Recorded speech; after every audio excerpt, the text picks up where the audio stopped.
Good evening, I'm Chris Glover. The city is deploying more inspectors this weekend to ensure bars and restaurants are reopening safely. It comes as the new daily cases of COVID-19 continue to trend downwards. But the mayor is warning vigilance is key. Kelda Yoon kicks off our coverage tonight.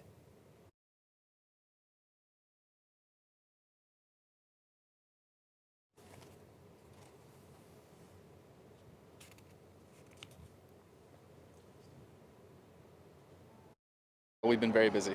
It's shaping up to be another busy weekend for bar manager Daniel Skokin. He says while he doesn't like being the fun police, he understands it's necessary for patrons to follow the rules. We always have someone at the front door making sure that we're not overcrowding. We maintain social distancing always. 6 people per table is a maximum. Barriers like these are used to separate booths, and everyone is required to wear a mask if they get up to go to the bathroom. Skokin says there hasn't been any issues at his bar, but I have heard that other restaurants have been reprimanded for not following the social distancing rules. That includes 2 King Street restaurants. These recent incidents prompted Ontario's Alcohol and Gaming Commission to tweet. Given recent examples of bars in Toronto violating the restrictions set out in the Emergency Management and Civil Protection Act, the AGCO, City of Toronto, and Toronto Police will be teaming up to increase inspections of liquor licensed establishments in the city this weekend. We are so close. We are so close to being able to more broadly open up the city. The mayor says it's adamant people follow the rules for that to happen, and not just on patios, but parks and beaches as well. Some city beaches have played host to recent bonfire parties. This weekend, parking restrictions remain in place at Marie Curtis Park, Humber Bay West Park, and Cherry Beach. There will be no entry to the lots after 7 p.m. The city also reminding people bonfires are not allowed and is urging people not to drink excessively. The more, frankly, people drink, the more they're inclined to forget about the health guidelines that have been put out there. And those guidelines are not put out there to spoil people having a good time. They're put out there to keep people well. Back here, Skokin is excited indoor bars will be able to open soon when Toronto enters Phase 3. Obviously, it adds another level of risk, but with the sports playoffs looming, I think a lot of people are hunting for places to go. As Skokin says, if Toronto does not enter Phase 3 before the playoffs, he is thinking of bringing TVs out onto the patio. Meanwhile, the Ontario Medical Association today urged the Ford government to rethink its decision to reopen bars, pointing to cities like Montreal as well as cities in the States, which saw a surge of COVID cases after bars reopened. Kelda Yoon, CBC News, Toronto. While many in Ontario got a taste of Phase 3 today, the Toronto area is among those parts of the province still restricted to Phase 2 of reopening. And that means more outdoor fun for people in the city. Angelina King is live for us tonight at Ontario Place. Angelina, bring us up to speed on the drive-in event there for people tonight. I like what you did there, Chris, with the car pun. I wish I had one back for you, but it's a little late and I'm too exhausted. I can't do it. I will, though, tell you about the event. So it is like an original drive-in event. People are tuned into the local radio station, an FM station, to hear the show. Right now they're watching Rocket Man. Before that, they were listening to a comedian and some live music. So it's like one big physically distanced show. Instead of people applauding or laughing at the comedian, they were honking their horns. You can also order food from food trucks that are parked on site, and members of the Canadian skating team have been hired to make those food deliveries to your vehicle personally. They've been hired. So organizers say that the event is putting some people back to work, including local musicians who haven't been able to tour during the pandemic. But they say the major thing here is that this event is bringing the city back to life. What I hope people will get is it's a revitalization of their spirit to be out enjoying the city, out enjoying the entertainment that the city has to offer. We're going to be extremely diverse in how we program everything, extremely inclusive. So different nights maybe we have all women performing on one night or female, you know, just to make sure that balance is there. All the ethnic diversities that this city has to offer. And a lot of different people here tonight, people here with their friends, with their family members, some people here out on date night. But one thing a lot of people have in common that I talk to is they say they're just happy to be out here Friday night, out of the house, and doing something a little bit different. I feel like friends really make tough times easier, so it's nice to even be able to go out with just like a small group of us to like go out and kind of find the happiness in life. We haven't been on a date night in 4 months, so this is an exciting date night for us. It's nice to, again, just get out of sitting on the couch and watching a movie and get out, and I guess this is sort of our new normal.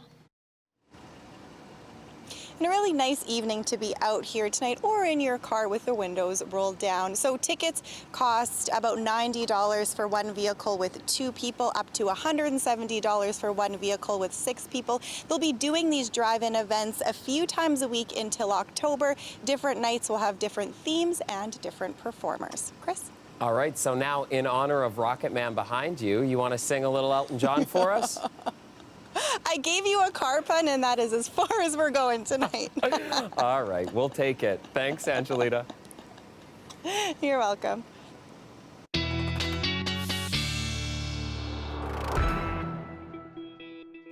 So hopefully those people had their windows up or their air conditioning on in their cars, because my goodness, it is muggy tonight. Nick Cernkovich is here now with a complete look at your weather forecast. And Nick, it is going to be sweltering once again this weekend.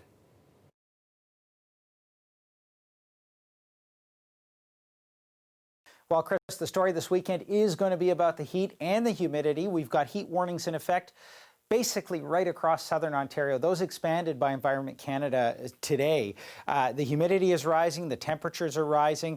The only thing we've got to talk about in addition to that is a few showers for Sunday. We'll get to that in your long-range forecast. Right off the bat, though, here's a look at the heat warnings across the region. Again, basically all of southern Ontario under a heat warning at this point, and that can be a combination of either the daytime highs, the humidex, or also the overnight lows as well. When they're near or above 20 in most of these areas, that can signify heat warning as well. Temperatures today hit 31 degrees in the city of Toronto. Actually, that was one of the hottest places across the region with the humidex. It fell closer to about 35, 36, depending on where you were. Not much to speak of in terms of cloud cover today. It is a clear night tonight as we head through tomorrow. Look for clear skies as well. We're watching a system, though, that's moving in just from the west. Now, that's going to be our Sunday weather maker. So Saturday looks great right across the board.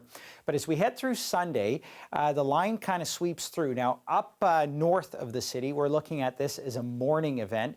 But as we head through the later morning hours, it looks like we're probably going to see a few showers, likely a thunderstorm in there as well. And then it sweeps out as we head through the afternoon. It appears there's a second round that's going to move through, and that especially if we get a little bit of sunshine in behind it and we trigger off some more thunderstorms with some daytime heating. So on and off showers and thunderstorms as we head through Sunday. Total rainfall accumulations heading into Sunday evening, somewhere in the neighborhood of about 20 to 30 millimeters, definitely possible. But again, because they're thunderstorms, they're localized, so amounts will vary depending on where you are.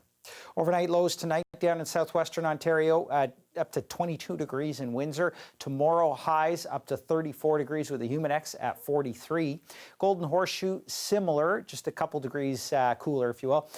20 degrees in the city of Toronto and actually most surrounding areas by tomorrow afternoon. Highs to 33 with the humidex now up at 40. Now, long-range forecast, that heat warning is expected to remain in effect through Monday and Monday night.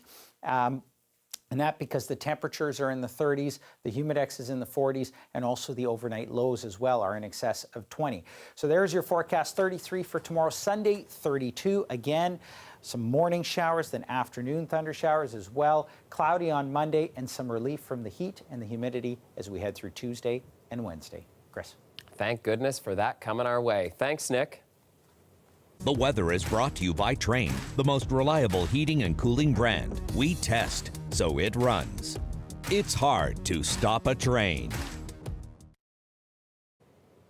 Now to mandatory masks on track for GO Transit. Starting next Tuesday, in fact, you will need to wear a mask or face covering on GO trains, GO buses, and the UP Express. Metrolinx says as many as 90% of GO and UP riders have already worn some sort of face protection during the pandemic. Masks have been mandatory on all TTC vehicles since July 1st.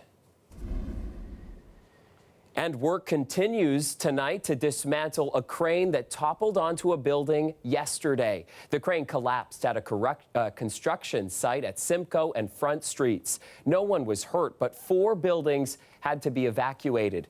PCL Construction says the crane has been secured and that the affected building has been deemed safe by an engineer. The collapse is being investigated by the Ministry of Labour. Ontario Premier Doug Ford continues his province-wide tour today in Waterloo, announcing more support for research in Ontario.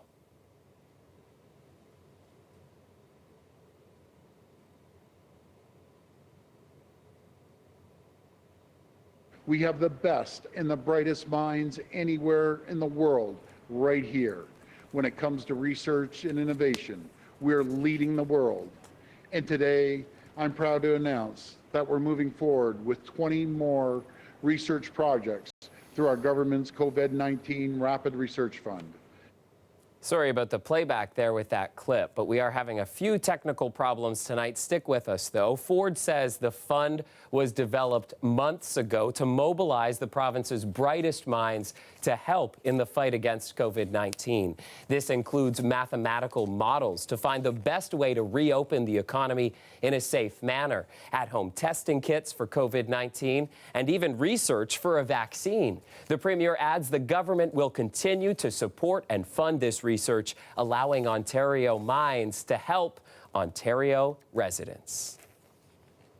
Now to an update on the police watchdog investigation into the death of Regis Korchinski-Paquette. The Special Investigations Unit has now completed its field work into her death.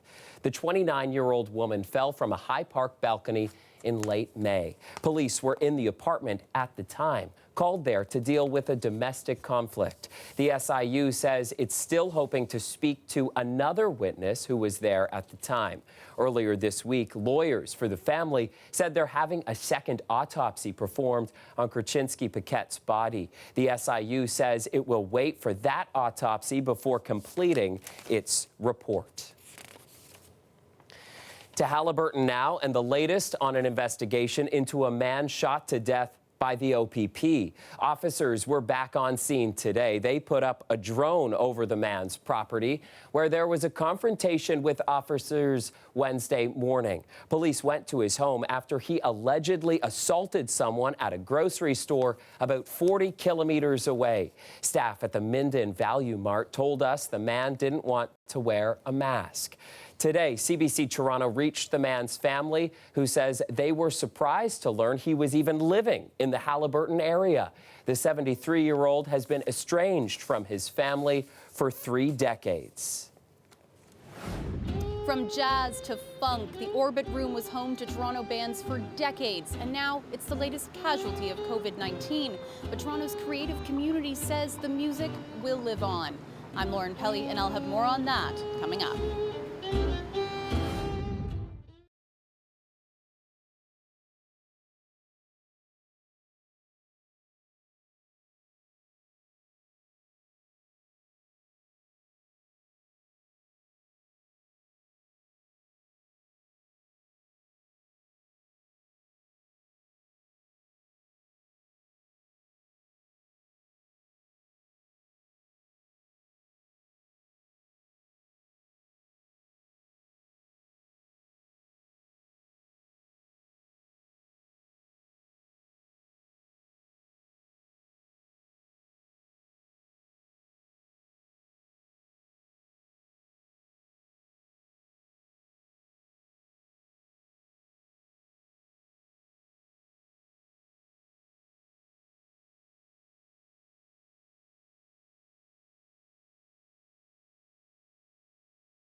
Welcome back. We have a disappointing update tonight for you for one long-term care home in Toronto. A COVID-19 outbreak is forcing the government to step in at Villa Colombo on the corner of Lawrence and Dufferin. The home will temporarily be managed by Humber River Hospital. Lorenda Redekop has the story. Willie Bennett is going to see his mom face-to-face for the first time since visitors were restricted. I'm little bit apprehensive just for the fact that it's been so long. I don't know if she's going to recognize us. Eatonville Care Centre was one of the hardest hit homes. His mom tested positive for the virus. Mom's a tough old bird, so she kicked it to the corner and she's back to her feisty little funny self. Back then, he kept watch outside the home every day. He's not sure about indoor visits. I'd hate to pick something up and then bring Mom some Timmies and re-give her to COVID-19. So I'm going to play it by ear. The union representing personal support workers is glad the tight restrictions are over. We and the workers absolutely want families reunited. But she doesn't want the lessons learned since the pandemic started to be forgotten. The staffing issue has got to be #1 priority, and I'm very concerned that the government is not making that its #1 priority. We have to have full-time staff in these places so that they're not depending on multiple part-time jobs. One personal support worker in Windsor told CBC at her home they're stockpiling PPE, anticipating family will bring the virus back into homes. PPE should not be an issue here in Ontario any longer. We have it, and there's no reason to stockpile it. The Premier says his government is looking into staffing, with a working group set to report on that soon. He was asked why it took so long to take over at Villa Colombo, one of 3 Ontario homes currently considered in the red zone. As soon as we see things not improving in certain areas, as soon as they hit that code red, we move in. But before we move in, we try to help them. If Willie Bennett does decide to visit his mom indoors once it's allowed, he'll need a recent negative test result, must wear a surgical mask, and it'll only be allowed at homes not in an outbreak. Lorenda Redekop, CBC News, Toronto. Now to a Brampton man whose vacation refund is up in the air tonight. He had to cancel his family vacation because of the pandemic. The airline and the travel site he booked through both say the other is responsible for the refund. Natalie Nanowski explains what travelers should know as they try to protect themselves. I don't know what to do, honestly. Like, you canceled my flight, you took my money. For weeks, Saeed Al-Shayeb has been fighting to get his money back. He booked 5 tickets to Jordan for his whole family. A family visit, and at the same time, we do our vacation. He purchased the tickets through Flight Hub, paying nearly $7,000 to fly with Egypt Air. That was in February, before the pandemic. By April, when most airports were closed, Al-Shayeb started inquiring about his flight and was told to wait. Then in June, he got an email from Egypt Air saying his trip was canceled. He spent weeks calling the airline, but no one picked up. Like sending so many hours on the phone and also preparing emails, asking them for help, but unfortunately, there's no help at all. So he reached out to Flight Hub, who told him Egypt Air was responsible for the refund. When he finally got through to the airline, it punted him right back to Flight Hub. I'm stuck between 2 parties. I don't know how I can get my money back. During the COVID-19 crisis, airlines have been disobeying the law and violating passenger rights. Airline passenger rights advocate Gabor Lucas says Canada's Passenger Bill of Rights that came into effect 1 year ago has no teeth, and the government doesn't enforce the law, so the airlines aren't forced to give you back your money. Just putting them off, telling them we are going to provide you only vouchers, this is your only option, or maybe we'll provide you later a refund. The whole point is to make passengers go away. But travelers do have another option if the airline won't pay. In this case, I would suggest proceeding to a chargeback with a credit card company for a services not received. But you have to be extremely stubborn, extremely firm with a credit card company, not to take no for an answer. Al-Shayeb thinks that might be the best option. This is an unhappy experience. 3 weeks of stress. When we finally got through to Flight Hub, the company told us that all refunds are on hold and that Al Shaib will get his, but in mid-August. He will have to go to Flight Hub to get the money. Flight Hub told us it's already submitted his refund request. Natalie Nanowski, CBC News, Toronto. More bad news tonight for live music lovers. Another popular venue is closing. Showcasing local jazz and funk, the Orbit Room has been a fixture on College Street for more than 25 years. As Lauren Pelly reports, it's the latest casualty for the city's struggling music scene.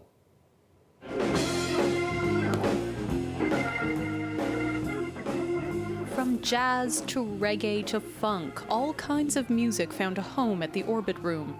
This was the original house band, the Dexters. They started playing the College Street Club after it opened in 1994. The Orbit Room was filled every night with people who love live music.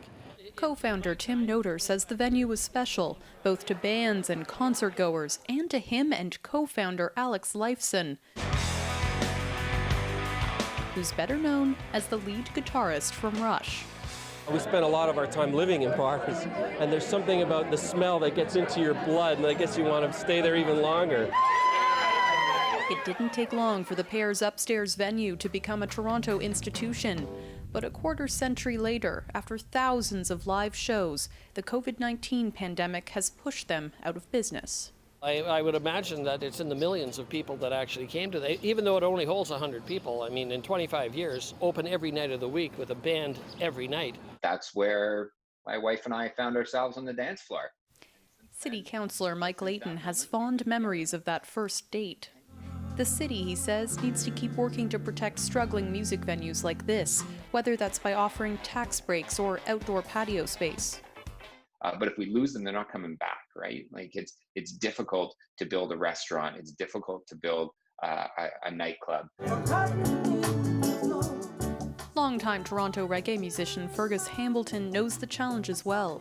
His band, The Satellites, had a 15-year residency at the Orbit Room, building an audience that's now drying up.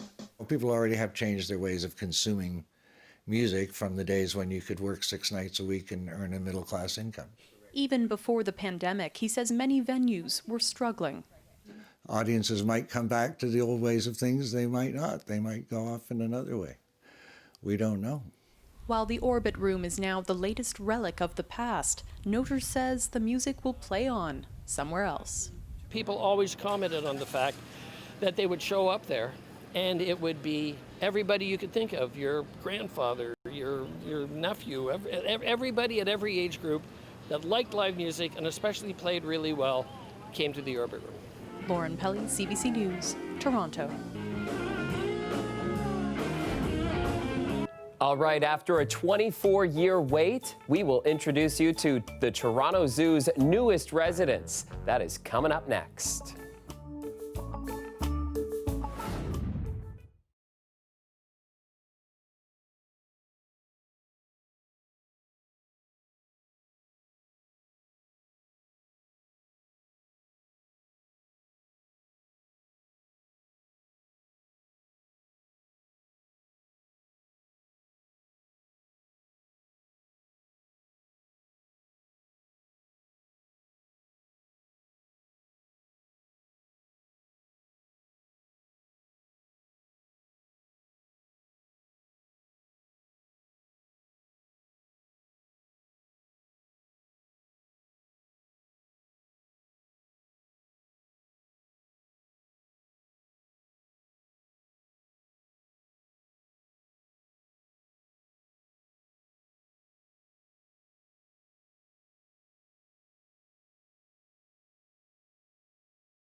Finally, for us tonight, the Toronto Zoo is celebrating the birth of 2 endangered red panda cubs.